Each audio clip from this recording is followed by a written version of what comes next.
मेरा नाम है अली हमजा और मैं मुस्लिम कमेटी से हूँ।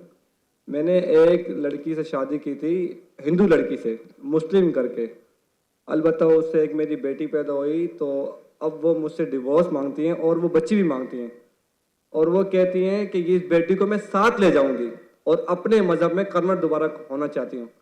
अगर मैं बच्ची दे देता हूँ और वो अपने मज़हब में कन्वर्ट हो जाती है तो क्या मुझे गुनाह मिलेगा या नहीं मिलेगा? मतलब भाई साहब ने पूछा कि मैंने एक हिंदू लड़की से शादी की, फिर कहा कि शादी करने के पहले कन्वर्ट कर लिया।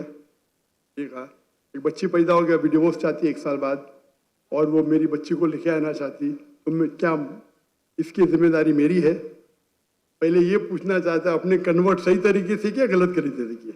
सर कन्वर्ट पहले किया, पहले मुस्लिम किया कराची उपनौरी टाउन से। कन्वर्ट जो किए अपने, मैं कहता हूँ रिवर्ट, सही तरीके से किए या गलत करे थे मैं नहीं जानता हूँ। सही तरीका मतलब सही तालीमात दी कुरान मजीद की, वो असल में कुरान से मुतासिर हुए कि आपसे, आपका नाम क्या है? अली हमजा। अली हमजा। हो सकता है वो अली हमजा के इश्क में कन्वर्ट हो गई, बराबर ना? वो अल्लाह के इश्क में कन्वर्ट होना चाहिए, अल्लाह के रसूल के इश्क में कन्वर्ट होना चाहिए। आपके इश्क में कन्वर्ट हो गई तो मे भी आपकी गलती है। कन्वर्ट करके बच्ची पैदा हो गई, बच्ची को भी लेके जाएंगे टेंपल में, गलती किसकी है? अभी आप बोलिए मुझे, गलती किसकी? गलती फिर मेरी होगी। हाँ आपकी है। अब क्यों सवाल पूछ रहे फिर? तो सर ये सवाल तो सवाल ये है, अभी ऑपरेशन हो गया, प्लास्टिक सर्जरी करने पड़ेगा। आप उनको मेरे कसट दिखाओ, मेरे वीडियो दिखाओ। सर आप 1 साल आपसे शादी की, आपको 100% पसंद आता कि नाम के लिए कन्वर्ट की, चलो हो तो गई कन्वर्ट, उस टाइम भी दावत नहीं की आपने, सही है क्या? सच बोलो। सर आपका बयान लेट हुआ, वो चले सुने मेरी बात, आई थी। सुने मेरी बात। आपने शादी कर ली, चलो कर ली, अल्हम्दुलिल्लाह। आपको पता था कि नाम के लिए कन्वर्ट हुई, उस टाइम तो अब सही दावत देने का था उसको, बराबर की नहीं? बराबर। आपने बोले चलो कन्वर्ट हो गए, अभी गए भाड़ में, क्या फर्क पड़ता है? यानी आपने सूरे अल असर के 3रे पार्ट को वतवासौ बिल हक पे अमल नहीं किया, बराबर? बराबर। जन्नत में जाने के लिए वतवासौ बिल हक भी जरूरी है, अपने खुद के बीवी के साथ नहीं करा तो अल्लाह से पहले माफी मांगनी पड़ेगी। अभी प्लास्टिक सर्जरी करो, आप समझे ना? अगर आपकी बीवी डिवोर्स लेती है, मुझे पता नहीं पाकिस्तान में शरिया कोर्ट है क्या नहीं, लेकिन अगर शरिया के हिसाब से आपकी बीवी इस्लाम छोड़ नहीं सकती, अगर छोड़ती है तो आपके बेटी को नहीं लेके जा सकती। अगर वो मुस्लिम होती थी तो काजी फैसला करेगा बच्ची की उम्र क्या है, किसके हक में जाएंगे, लेकिन कोई भी काजी इस्लामिक कोर्ट में एक मुस्लिम लड़की को गैर मुस्लिम मर्द या औरत के पास नहीं भेज सकता। लेकिन सर कोर्ट तो उसके हक में फैसला कर रहा है ना? हाँ कोर्ट, पाकिस्तान का कोर्ट। पाकिस्तान का कोर्ट। मैं समझा पाकिस्तान तो शरीयत को फॉलो करती है। नहीं तो मैं समझा, ऐसा नहीं। तो मैं समझा। मलेशिया में माशाल्लाह, मलेशिया बहुत से केसेस होते, अगर कोई मुस्लिम बोला मुझे गैर मुस्लिम बनने का, नॉट अलाउड, अलाउड ही नहीं है। क्या बोलेंगे? आपको काउंसलिंग की जरूरत है। काउंसलर, आपने एक बार तय कर दिया मुसलमान हूं, अपनी मर्जी से तय कर दिया कि बोला मुझे गैर मुस्लिम बनने का, कैसा बन सकते भाई? काउंसलिंग, 6 महीना काउंसलिंग, फिर से आएगा, फिर से काउंसलिंग। आप समझ रहे? जी सर। मलेशिया, इसीलिए मैंने मलेशिया चुना, समझे अपना?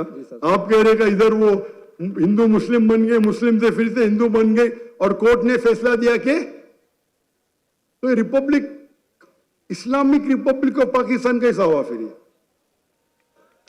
माफ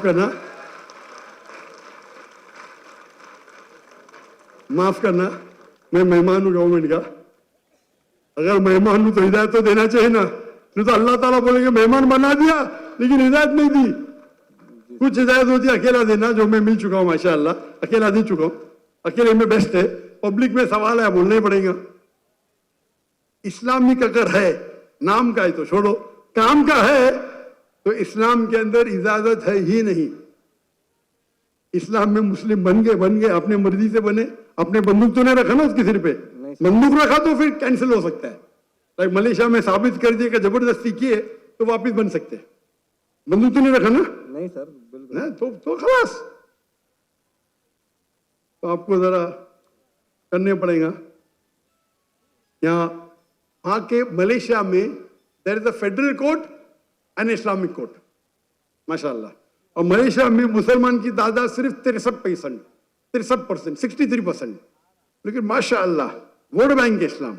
तो जब मुझे 15 ममालिक से दावत आए आके यहाँ रहो, यहाँ रहो, वहां रहो, तब तहकी करूंगा ना मैं, बराबर की नहीं? जी सर। टंकी की चोट पे मेरे लिए खड़े रहते हैं, माशाल्लाह। 4 साल में 5 प्राइम मिनिस्टर, माशाल्लाह। तो अगर इस्लामिक शरिया है तो शरीयतन अगर एक औरत जो मुस्लिम है गैर मुस्लिम बनती है तो इजाजत है कि नहीं, वो अलग बात है। बच्चे को तो लेके नहीं जा सकती, समझे आप ना? जी सर। यहाँ कुछ हो ना हायर कोर्ट, आपके लॉयर शायद स्ट्रांग नहीं है। एक अच्छा इस्लामिक लॉयर करो, मैं भी लॉयर हूं, मैं इस्लाम का लॉयर हूं, समझे ना? जी सर। मैंने मलेशिया में जो मेरे खिलाफ वहां के मिनिस्टर लोग ने मेरे खिलाफ बात की, टेररिस्ट कहा मुझे, मैंने कोर्ट में लेके गया उनको। 1.52 मिलियन रिंगिट यानी $320,000 मिले मुझे। अदल मिनिस्टर, मैं तो आम इंसान हूं, जी सर। समझे ना? जी सर। मैंने सू कर दिया उनको, कैसा मुझे मेरे खिलाफ बात कर रहे हैं आप? Defamation case. अल्हम्दुलिल्लाह आप भी अच्छे लॉयर करो। मैं तो, मेरे लॉयर अच्छे थे, लेकिन मैं खुद मेरी माशाल्लाह कोर्ट के अंदर में खुद मेरे लॉयर बोलते माशाल्लाह आपने क्या बात की, हमको तो बात करने की जरूरत ही नहीं पड़ी। पहली बार कोर्ट में मैंने बात किया, कमाई मिली $320,000। आप कन्वर्ट करो जरा, कितना है? 10 करोड़ रुपया, 10 करोड़ रुपया मिला। सारे पैसे मैं डोनेट कर दिया फलस्तीन की कॉज के लिए, सारे पैसे। दुआ करता हूं कि आपका हल हो, दुआ करता हूं कि अल्लाह ताला आपकी मदद करे, आपकी और आपकी बीवी को हिदायत दे ताकि सही रास्ते पे आ सके।